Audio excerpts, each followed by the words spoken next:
listening to Pop This, the podcast where three women talk about pop culture.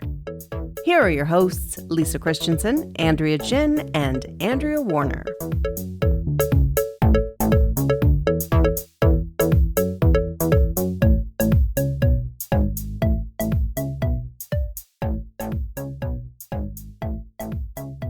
So a few weeks ago, I talked about how I was going to do like my first in-person event in a very long time, and I was nervous because I haven't done a lot of in-person events, obviously, in the pandemic.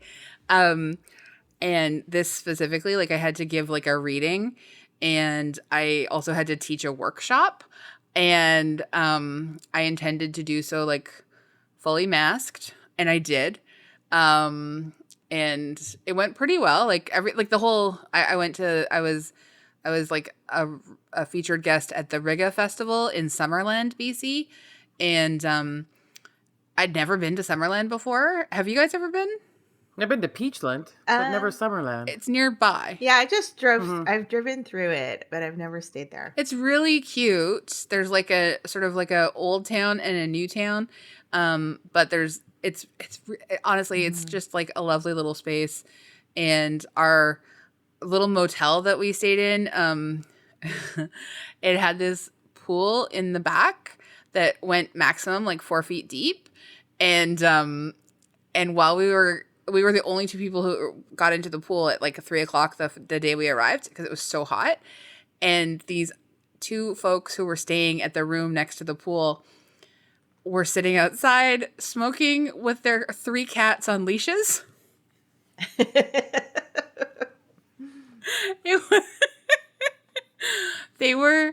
It was so funny. Like these cats were like just incredible. And even like their leashes were pretty long. And one of the cats just could not leave the birds alone in the bushes and the birds kept taunting the cat. Anyway. And so I'm in the middle of wine country and I didn't go to a single winery. What happened? I was so busy. I was doing stuff like all the time I was there, and it's quite a long drive, and we only ended up staying for 2 nights.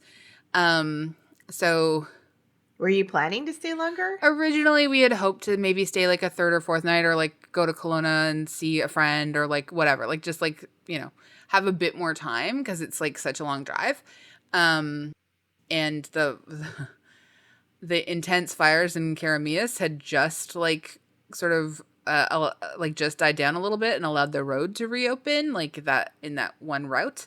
Anyway, so I was so nervous about like doing anything in person, but it ended up being fine. Like, yes, like I was, you know, one of the only people masked, but like everyone, you know, got it. They understood. They were fine.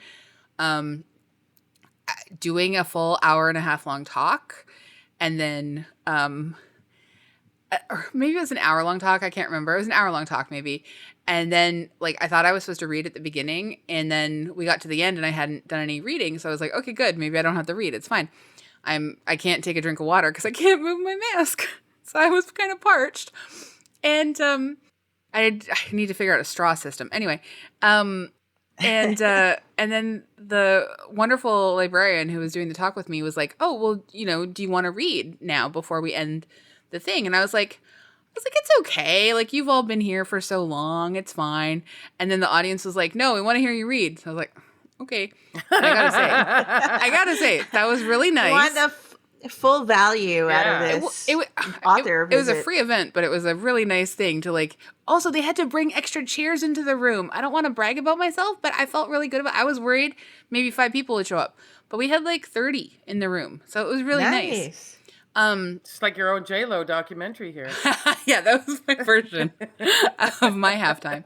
But anyway, so when I was done doing the reading, like people came up and wanted to chat and stuff, and that was nice.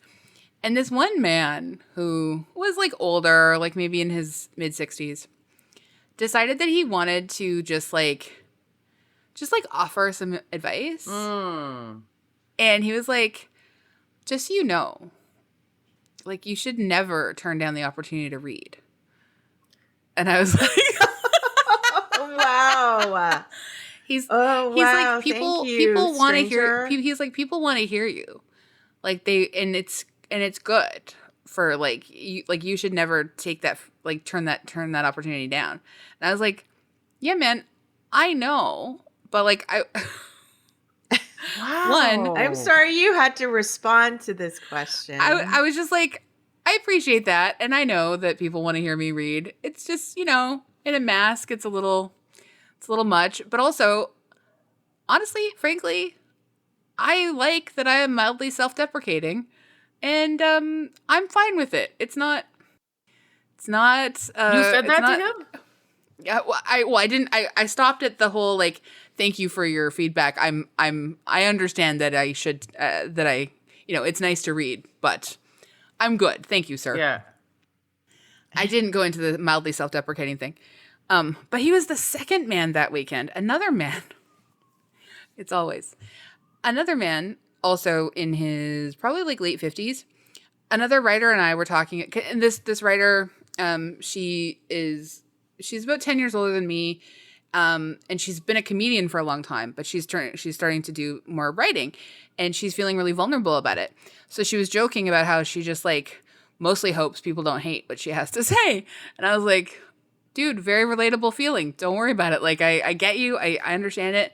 And this man just jumps into the middle of our conversation and is like, well, that's the problem.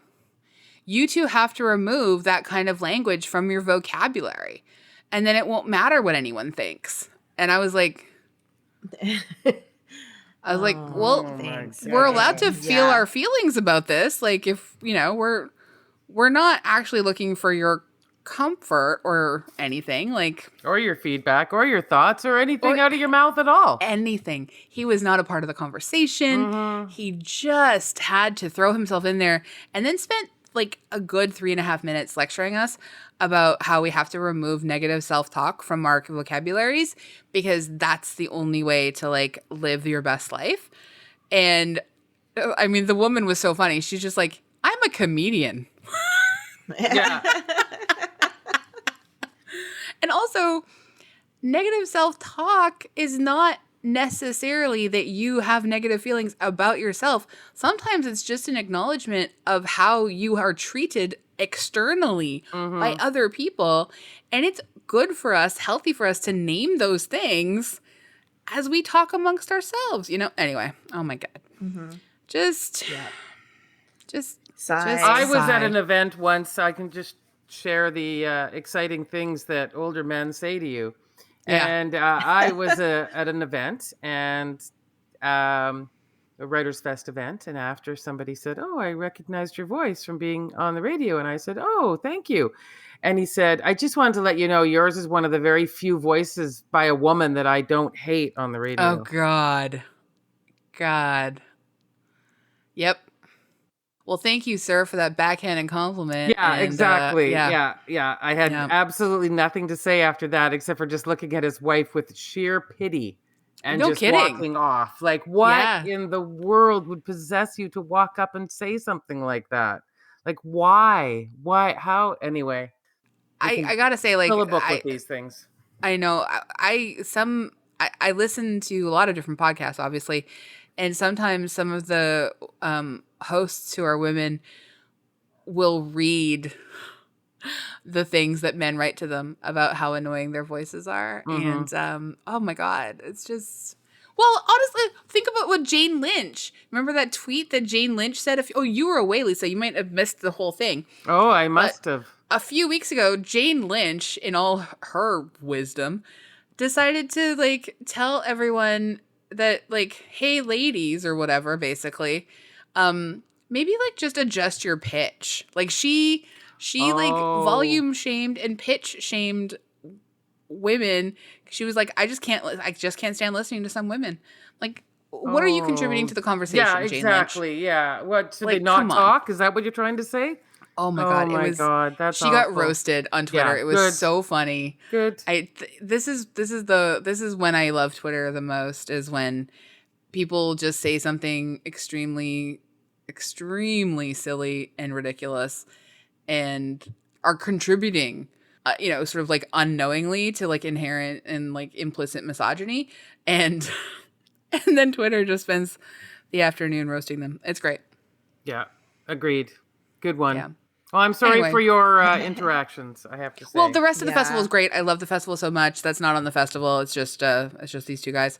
Did you eat some nice peaches? I did not, but I did have a couple of glasses of wine at different restaurants, and we ate on the patios of all the different restaurants, and it was really nice. And we apparently missed like this huge thunder and lightning storm, which I'm sad we missed because like it would have been great. But our little hotel room was so funny. The air conditioning was so loud, and we had no idea. Like we couldn't turn it off because like it was too hot. But it was just so loud, it blocked out all the thunder and lightning. Oh my God, that's so funny. Yeah. But when we got up the next morning, everyone was just like, wow, that thunder. Like no one talked about anything else all day except the thunder and lightning storm that we had missed. And we're just like, man, we missed this like beautiful natural spectacle. Damn. More importantly, did you get a good tote bag? Did they have tote bags? You know what? They did not have tote bags, but you know what I did? I got gifts. Like they gave me gifts. It was so nice. Also, they handed me a check as I was leaving the festival, which honestly, great move. I love that when people pay you while you're on your way at the door instead of trying to fight for it like several months later. But what they did do, the library, great little library. I love them so much. They made bookmarks with my face and my book on it. Oh, okay. That's better than a tote bag.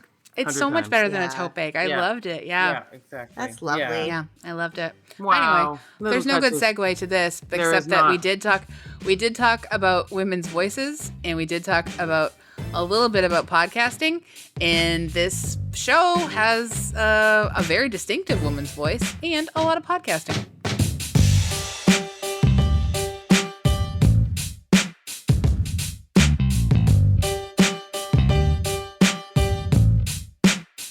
There we go. What do you mean you didn't know how to segue? I did a little. You know what? And I didn't murder a single person that whole weekend. Oh, there you go. So pretty good. Pretty good. And I'm for Andrea those Warner. of us who know you, that is quite a bonus for you. It's true. It's true. I get it. And I am Lisa Christiansen. I'm Andrea Gin. And you're listening to Pop This. And yeah, we're going to talk some murders, some podcasts, and the first 2 episodes of season 2 of Only Murders in the Building. And some pretty good satire of murder podcasts. Absolutely. Yeah. I know that we all talked about how much we loved season 1, and we had intended to do an episode last year, and then we just never did. And because, I don't know, whatever, other stuff came up. And so I was so convinced that we had done an episode that I actually looked through all of our releases for the last year. You could have asked me. I could have. I also searched for outlines because I was convinced that I had already written an outline. Anyway, so I am thrilled that we're going to finally talk about this show that I think I've already talked about with both of you so much, but like it's just in my head apparently. No, you've talked out loud. We've talked out loud about this show before. We have. But did. just in like sort of recommendations, not like yeah. Okay. I have watched all of it, so I'm going to be very diligent in what I have watched all of it too. Both seasons? I jetted through it. Okay, yeah. I've watched all of the first season, but I've only watched 2 episodes from the second season, as was per instructed. Yeah, totally fair. We're only going to talk about the first 2 episodes, and, which is why I did it for fun. I very specifically included episode 1 points and episode 2 points in our outline, so that we don't deviate too much from it. Yes, good. Because that's, again, I'm a bit of a nerd, and this show really lets me lean into my nerdery for whatever reason. Lisa, would you like to read the background? Sure. Only Murders in the Building is an American mystery comedy television series created by Steve Martin and John Hoffman. The 10-episode first season premiered on Hulu in August 2021. The plot follows 3 strangers played by Steve Martin, Martin Short, and Selena Gomez with a shared interest in true crime podcast. The series has received critical acclaim for its comedic approach to crime fiction, as well as the performances and chemistry among the lead performers. The series has received numerous accolades, including nominations for the Primetime Emmy Awards for Outstanding Comedy Series and the Primetime Emmy Award Outstanding Lead Actor in a Comedy Series for Martin and Short. In July 2022, the series was renewed for a third season. Yay. Yeah. So excited. And can I just cut in here and say, like, one of the greatest pleasures of watching this is the chemistry between these three actors. Yes. Like, it's going to be one of the great trios on TV, because, like, it's such a amazing, wonderful surprise to see Selena Gomez, like, interact with Steve Martin and Martin Short and just, like, have perfect comedic timing with them. Yes. And yeah, I just constantly am finding it so delightful to see that on screen. And since wonderful. Hollywood is always in the business of duplicating whatever successful, I hope that means we get a whole bunch of more quirky combos coming out of for TV and for movies, because I love this idea. I love the idea of throwing people in a blender together and seeing what comes out, and I think it's amazing. Well, especially people who have like such a shared history. Like, I kind of think of it a little bit as like it's a very different thing, but like Grace and Frankie has Jane Fonda and Lily Tomlin together, and then June Diane Raphael and Brooklyn Decker. They're not as sort of like focused as Selena Gomez as like the third or whatever, but June Diane Raphael is just brilliant, and I love watching her and stuff. And so I think like that has a little bit of a shared universe in terms of that intergenerational chemistry. Like I kind of enjoy that a little bit, but yeah, it's not to the same extent. And this is just next level. AG, do you want to read the synopsis? Sure. This is from the Chicago Tribune. The discovery of Bunny's death by knitting needle was the cliffhanger that closed out season 1, putting the crime-busting trio of Mabel, Oliver, and Charles in the crosshairs of the police, and in the crosshairs of the real killer, for that matter. Season 2 picks up in the aftermath, where our amateur sleuths become persons of interest. After a brief interrogation, they exit the police station to a phalanx of media. "Oh my God," Mabel and Charles say appalled. "Oh my God," Oliver says, thrilled. Yeah. Oh, Oliver. Oliver's the best. Yeah. They really refined that character for season 2, and I love it. Yes. Yeah. Anyway. And I am obsessed with Oliver's apartment. I'm obsessed with all of their apartments. Oh, the whole building. Oh my God, the whole everything. building, incredible. But I'm obsessed like with, in your mind, were you thinking like, if I was living in one of these apartments, which one would it be? And for me, it was definitely Oliver. Definitely Oliver's. I think I like also really like Bunny's because I love her wallpaper. But yeah, anyway, it's great. I love Selena Gomez's outfits. I love her wardrobe is amazing in this. Just like everything about this series is absolutely right up my alley. And I love the amount of swearing. I love the chemistry between everyone. I love the set decks. I love the music. Like the score is incredible. I like the high and low culture to get mixed of it as well. A lot. Yes. And I love that it's got like a bit of Scooby-Doo mystery Totally. in it. Totally. So what were your thoughts like, I guess, on season 1 and then the first 2 episodes? Like, what are your immediate thoughts on the first 2 episodes? I like the self-referentialness of knowing that the second season of a podcast is a murder mystery isn't often as good, because I've felt that before. I've gone into them and then I've listened to the second one and I've been very disappointed. So I love that they know that. Yeah. I love that it just feels like it's picked up, like in other ways, just kind of like, if it ain't broke, don't fix it. So it just sort of picks up where it left off. And it feels like we haven't lost any momentum at all. And I really appreciate being able to do that, because that can't be easy. So I really like that a lot. And I like the fact that we're still in the same sort of universe, but it's a little bit different. Yeah. Yeah. I just think it's so well written. There are so many like jokes coming at you like every second. And I, as a person who does a podcast, I'm laughing heartily at all the podcast jokes in this show. I mean, it's just like, it's too much almost.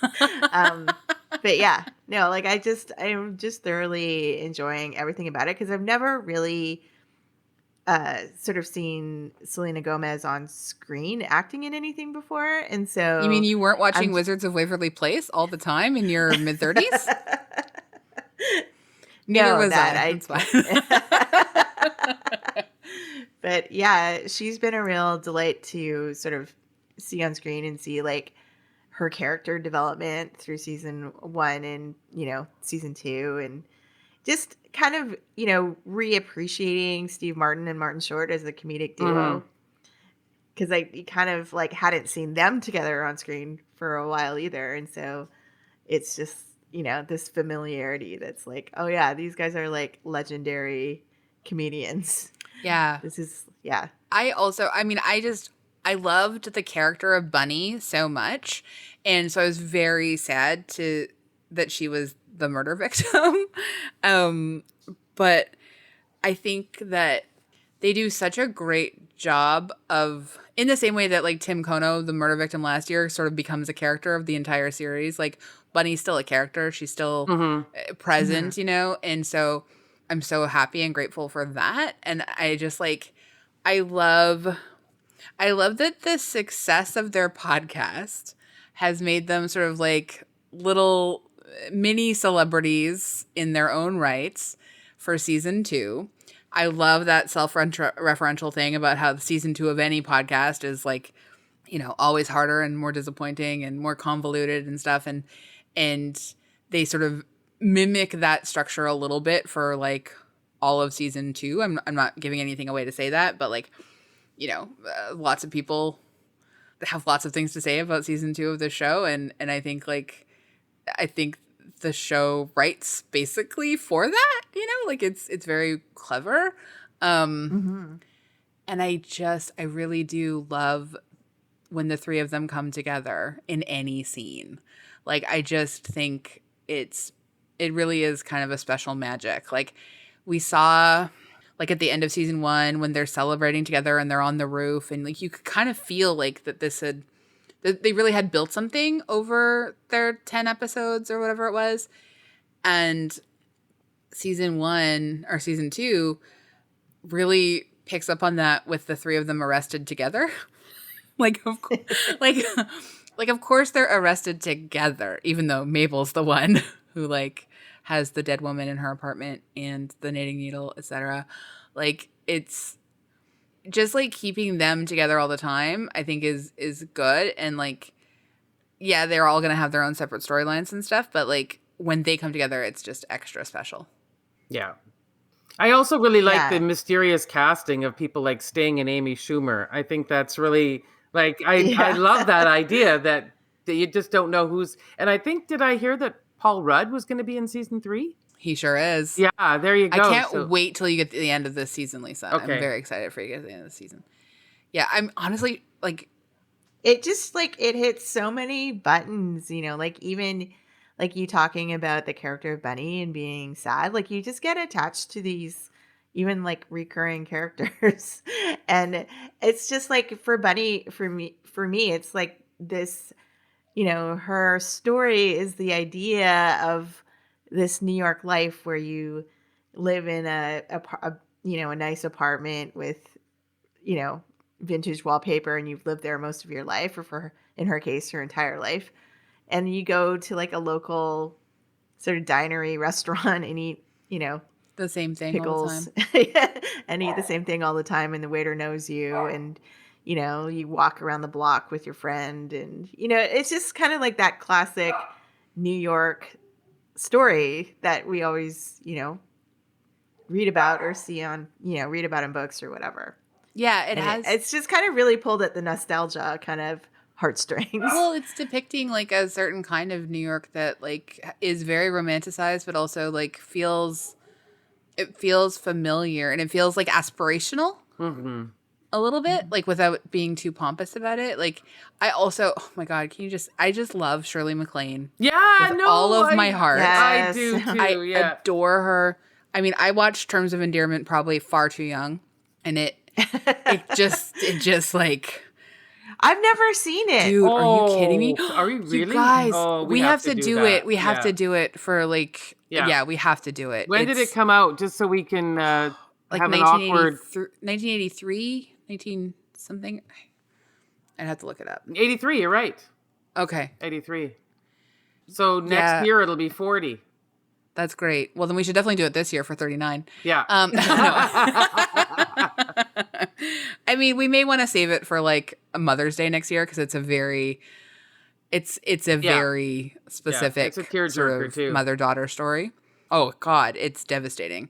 But it's incredible. And Shirley MacLaine, like she just blows my mind all the time. She's such a unique person and a unique actor. And I loved just seeing her in this context. Like, of course we meet her as like Bunny's mother.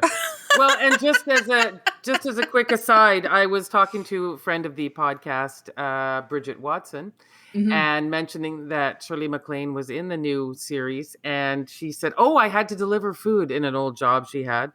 I had to deliver food to Shirley MacLaine once, which is random." And I said, and she said she was a delight. Yay! So, yes, just lovely, that's great. Friendly, sweet, wonderful. So that's there you wonderful. go. That's good news. That it always like weirds me out to remember that she's like siblings with Warren Beatty. Right? Isn't that crazy? So wild. Yeah. So wild. Anyway, I just love seeing Shirley MacLaine in this. I love Divine, the Cara Delevingne? No, Cara Delevingne, she's fine, like whatever. I love the woman cop, Divine. I can't remember her last name right now, but she's great. Yeah, and she is. I'm so delighted that we see her again too, and that we spend a little bit more time. Detective Williams, thank you. I was disappointed that he was part of this season. I think he does his job fine, but I'm not a big fan of him personally, so I do not like having to see his face in this series. So, but I understand why he was cast, but I just don't like him personally. So that was a disappointment. Yes, I heartily agree with your observations there on the work of Michael Rappaport. Although I like saying Rappaport, so yeah, I mean that's fun. That's fun. Yeah. Let's just keep saying Rappaport. Okay, I'm done. Yeah, you're done now. Yeah. So like the premise of the show itself, like LA Weekly was talking about it a little bit, and I think that they're pointing out that like the mystery of the show. So this is a quote from them. The mystery of the show plays well to a generation of people who use true crime podcasts to escape modern day horrors, though the idea of using one abhorrence to escape another seems horrifically ironic. Fair point, LA Weekly. Fine. As someone who listens to true crime podcasts, not all of them, but some of them. But they're talking about like the satire of this, where two boomers can set sail with a millennial to solve crimes, create a podcast, and become heroes, only to become villains the following week when they are set up for a different murder. They say it's an odd premise that only works because of the chemistry between the group. And I think that like it's not that odd a premise. Like, do you guys think it's an odd premise? Not particularly. Maybe I've listened to too many murder podcasts. I don't know. It just... It doesn't it seems to make sense. Also, in the world of celebrity, it makes complete sense how you can go from being, being a hero one day and the next day a villain. That is, we see that daily, I would say. Yeah. Yeah. I also think that Steve Martin and, oh my God, what's the guy's Martin his Short? co-creator? No, his John co-creator. Hoffman? Yeah. I think that they had to have a deep appreciation and affection for true crime podcasting and the community in order to make this show so relatable and real. Because like they're satirizing it, but they're also like, to do good satire, you have to understand it well, and you have to be able to like sort of pull at it and, sort of allow people to see themselves reflected in the audience for it. And in the affection for it without feeling like shamed for their interest in it. And I think they do this very, very well. Yeah, I agree too. Like I was a little bit worried when I started watching it just because Like, I wasn't sure how they were going to deal with kind of like all the ethical questions that, are, how do you, do a satire around and handle that aspect of true crime podcasts. But I think that they do a really good job. Yeah. I feel like season 2 really gets into more so like the ethics of it all and like how precarious it can be if and I think like that's very exciting to me. Like I also think that this show, I wasn't expecting it to be as like, I think when it started out, I was not expecting it to be as genuinely compelling. Like I am hooked in the mystery of it. Yeah. Mm-hmm. Yeah, no, I get caught up in it as well. And it also, it moves along at a good pace. I think that we're talking a lot about the chemistry, but I also think the pacing of the show is quite good. And I think the jokes are quite good. So I think it's one of those things that works because of all the different aspects of it. And it has a weird rhythm that took me a while to get into. It has a real slapstick kind of feel as well, like an old-timey slapstick. But then at the same time, it has these really crashing scenes, especially around Selena Gomez's life, really harsh reality. And we're dealing with people being murdered. So it's an unusual combination of things that in some ways you feel like it shouldn't work, but does.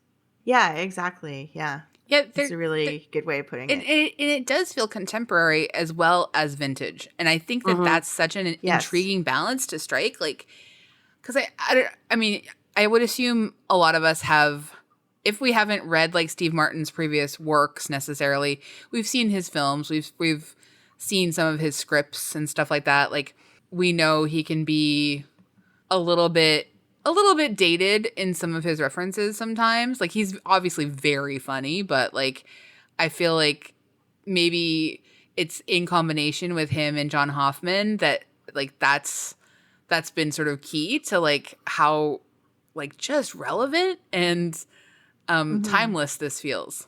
Mm-hmm. Yeah, agreed. And it's sort of like it's out of time, so that's what makes it feel timeless. Yes. Well, yeah, and I think it's set up really well by the New Yorker style cartoons that they do for the titles. Like, it's one show where I always watch the beginning because I just love seeing the title. It's so well done. You like that about the flight attendant too. Yeah. Well, apparently with this one, there are little Easter eggs in the title sequence. Like each title sequence is a tiny bit different. Carlos found a Reddit thread of like people analyzing all of the.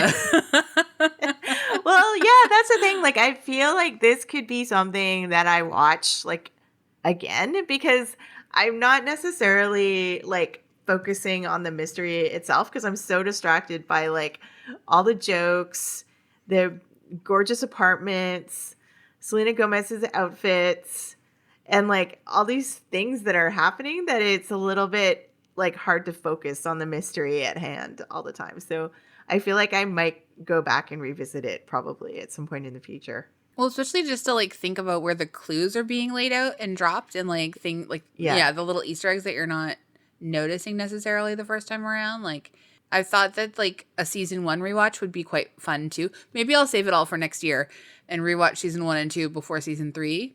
Mm-hmm. Mm-hmm. Yeah. I also really appreciate the quick turnaround time. Yeah, that's impressive. I know. So like at least it's still fresh in your mind because like shows that take a couple of years, I can't remember anything about that first season. Yeah. One of the other things that like I think about with this show, even though like so I do watch it with Grandma and Carlos. Like it's a thing that the three of us watch. We watch this and we watch various different competitive cooking and baking shows. And this is our murder show. Like Grandma and I watch a lot of murder shows otherwise, but like this is one that Carlos really enjoys. And I had never thought about Only Murders in the Building as cozy until it is. Yeah. Is it cozy? Yeah, to me it is. Yeah. Okay. I'm so curious. So what's cozy about it for you?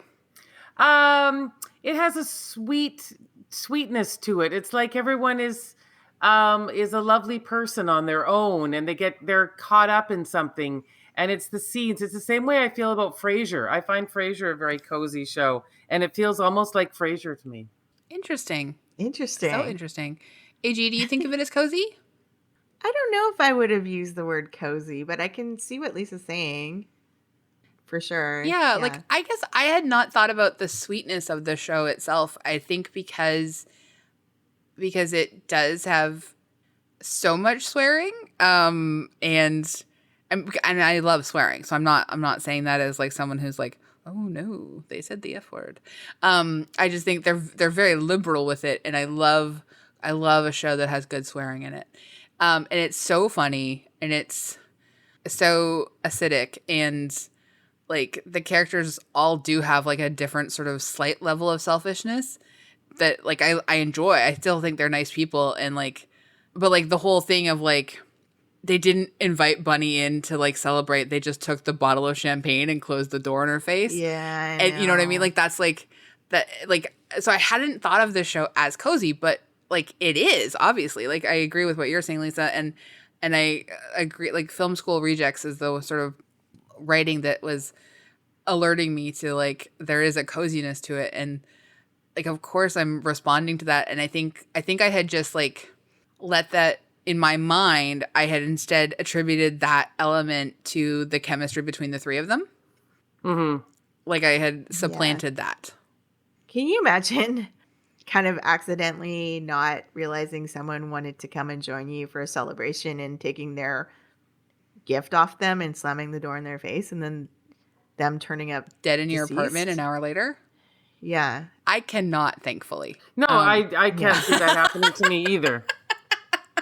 Luckily. But I can imagine if I was like already sort of like in a moment of celebration, flying high on like this sort of like successful moment of like, you know, solving these like huge mysteries and like caught up with my friends, I can see myself not understanding like or misreading a moment of vulnerability on the part of like someone else, and like and then feeling like really sad about that for a long time after.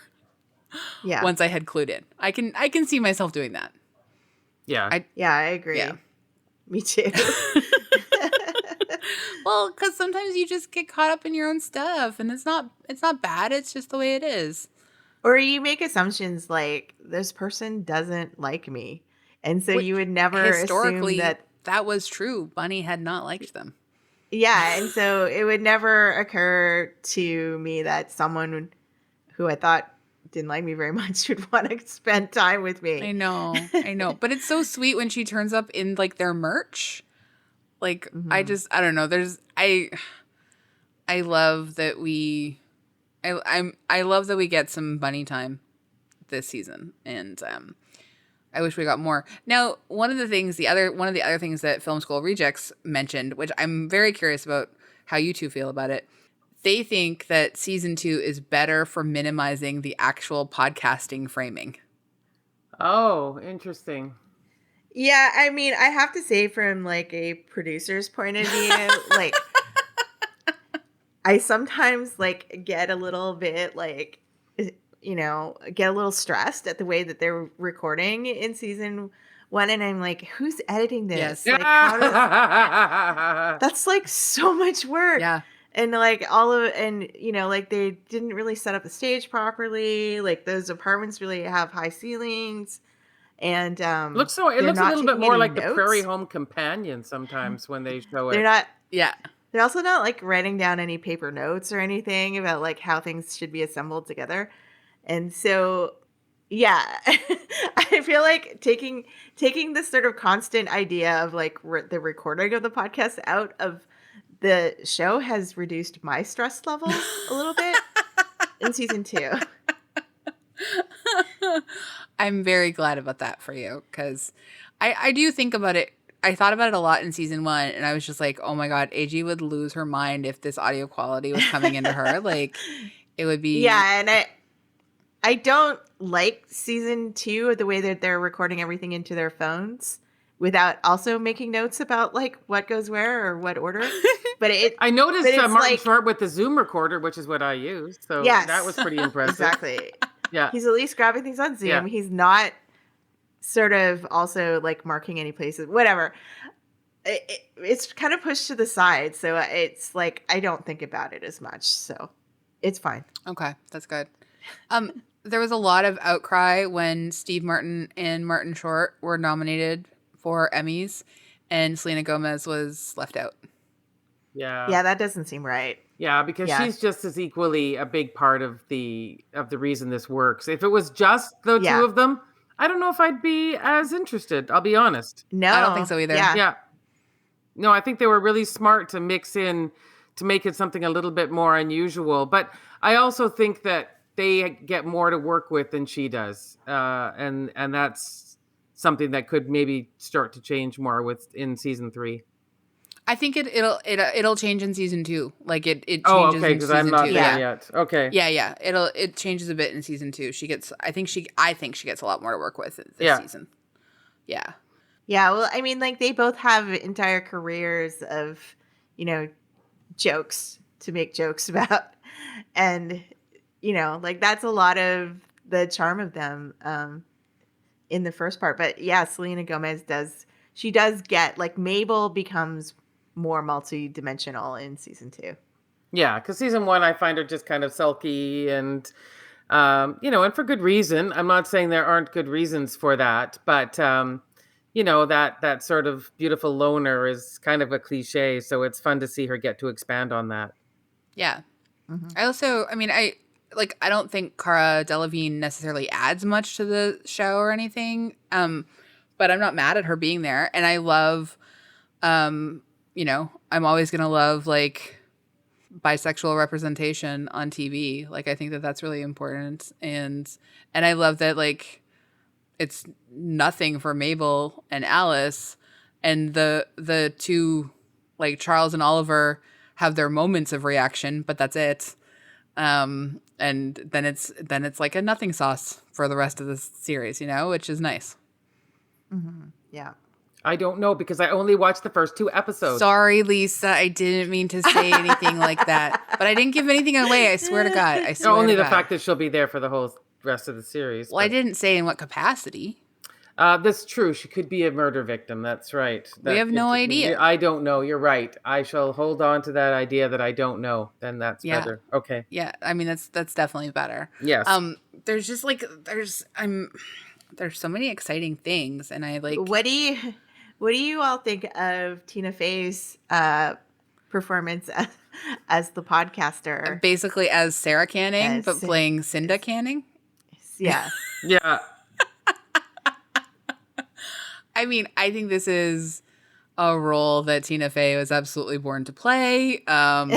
She does it very well, and I also really love her assistant, Poppy. Mm-hmm. I think the two of them play really well off of each other. Yeah, I'm glad Tina Fey's there. Yeah, I'm usually glad when Tina Fey shows up in anything, but I like her in this. Yeah. I mean, like, I have no idea what Sarah Koenig's real, office situation is, but the way that they've depicted on this show is like a little fiefdom is so funny. It's so funny. I love it. Yeah, I don't know if I wonder if Sarah Canning has talked about how she feels about this particular satire of her. I don't know. I mean, I'm sure. At least the character's named differently. And it is just a satire of her, but it's so funny. And I don't know, like, I mean, my relationship to true crime podcasts has changed quite a bit over the last 4 years. Like, things that I maybe used to listen to, I haven't listened to in a very long time. I have much lower tolerance for a lot of true crime stuff. And my approach to what I think about when I think about true crime podcasting has changed a little bit too. I still really love Criminal with Phoebe Judge. I just think her framing of things, through the lens of what is criminalized and what is criminal, and asking that question is really fun to me. And so I really appreciate that still. But like, yeah, a lot of other stuff I don't listen to the same extent. And honestly, after the first season of Serial, I never went back. Mm-hmm. Yeah, I haven't. I haven't either. I tried, but it wasn't as good. Yeah, season 2 didn't grab me, so I bounced out. Yeah, but I think it's. I think that my habits on that have changed as well. But mostly, and I'll be honest, it is, as we've already observed, season 2 just they don't hold up. Just hard to stick the landing. Yeah, just so hard to stick the landing of a season 2. Mm-hmm. No, I'm like, I really just think that like, I was ready to be surprised by a performance like this from Selena Gomez. I am so excited by like what the writing has sort of brought out of her and what she brings to the show. And like, that's like, and she's an executive producer on it as well. Well, that's the thing. The three of them are co-leads, like they're all executive producers. And I feel like so happy about that because I feel like there is a space in this world, not that recently, where she would have been told she should be grateful to have this job with these two legends and that they can be executive producers, but she has to settle for being like a producer or something like that, you know? And I think, you know, both Steve Martin and Martin Short have said like, no, she is absolutely as integral to this as any of us. Like this is a 3-person team. She should have been nominated for an Emmy, and it's like not great that she is not being recognized for her contributions. Yeah, I mean, like I've always been aware of her being a famous person, but not sure for exactly what.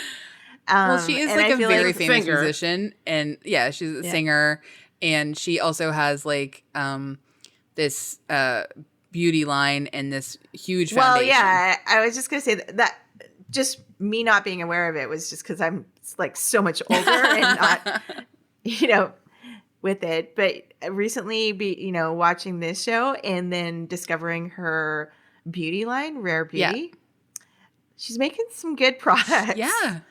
I've ordered a few and I'm very, very happy with them. So. I also like that, like, she honestly talks so much about mental health, her mental health, her own diagnosis of bipolar disorder, like her struggles, like her journey through mental health, like getting help and taking time to get help. Like she also has lupus and has, had to receive like a kidney from a friend. Like she's done a lot of talking, a lot of public talking about just, just ability and health and disability. And I think it's really wonderful to see that in someone who has, I think like she's like the most followed person on Instagram or something. Yeah, I read that too. Yeah. Yeah. She's just like wildly influential. And it's fun to think of her fans watching this show. I mean, we're watching the show, but what a wild trip that must be for a bunch of 15-year-olds, 25-year-olds, yeah. Well, it reminds me of like when do you remember when Community was first on? And like, so I was watching it, but like then my cousin, who is 15 years younger than me, she was watching it too. And she was, she and her friends were obsessed with Chevy Chase. He was their favorite from that. Wow. I know.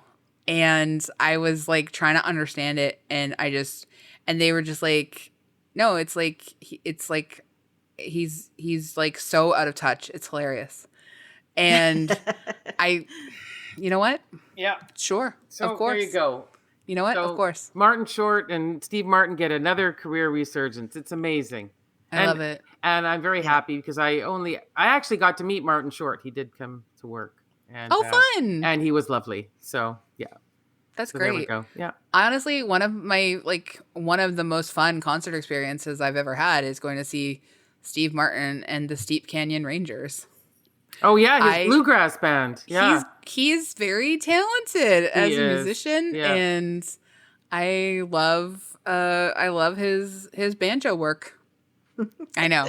Never thought I'd get to use that phrase on this podcast. But well, here you we are are a banjo aficionado, so I love the banjo Yes, so exactly. much. Yeah. I wish I knew more about it, but I love it. All right. So, does season 2 and these 2 episodes of Only Murders in the Building pop? Yes, very much. Absolutely. Yeah. Absolutely. Yeah, Yes. the whole series. And honestly, watch it. Yeah. Lisa, I need you to tell us where you are each week. Okay. Because I really want to talk briefly about it with you when you get to the end of the series. Okay, I will commit to watching another episode every night until I get to the end. That is my One foot commitment in front to of you. the other. Yes, exactly. Look, you deserve some cozy feelings. I love cozy feelings. You know Yeah. that. That's my favorite thing in the whole world, cozy feelings. As I pet my dog right beside me right now as we are speaking.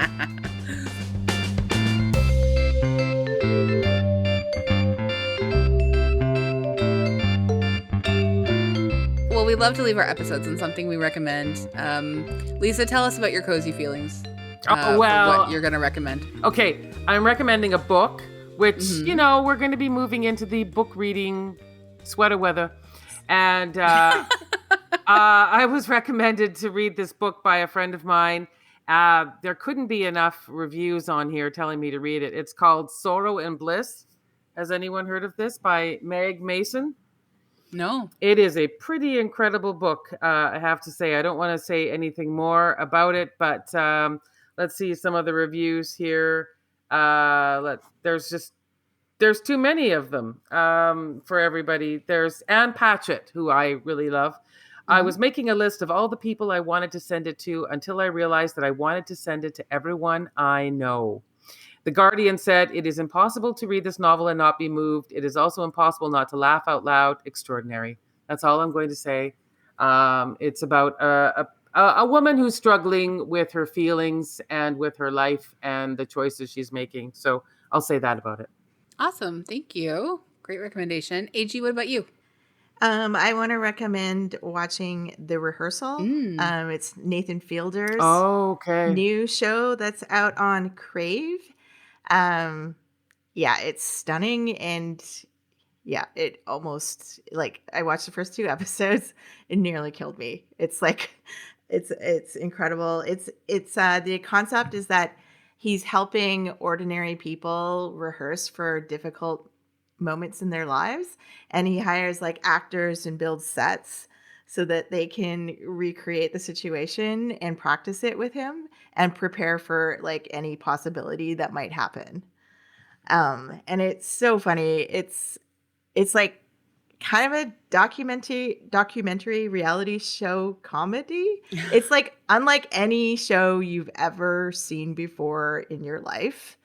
And I think it's amazing. So awesome. Yeah, highly, highly, highly recommend it. That's great. Thank you. I'm going to recommend a record. It is nominated for the Polaris Prize this year. It's on the short list. Maybe this episode's going to come out and already the winner will be announced. I don't know. Who knows? But Pierre Kwenders, I have loved his music for a very long time. He's so talented. Congolese-born, Montreal-based musician, songwriter, and DJ. His new record that's on the shortlist is called José Luis and the Paradox of Love. It's fantastic. He's a genius.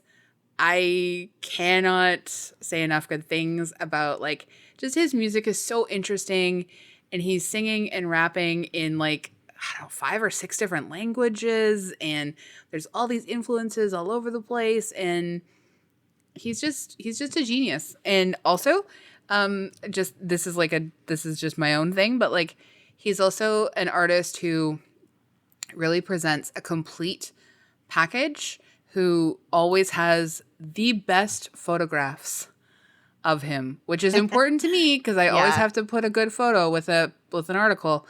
I appreciate great photography with when musicians have great photography for their press photos. So thank you, Pierre Kwenders.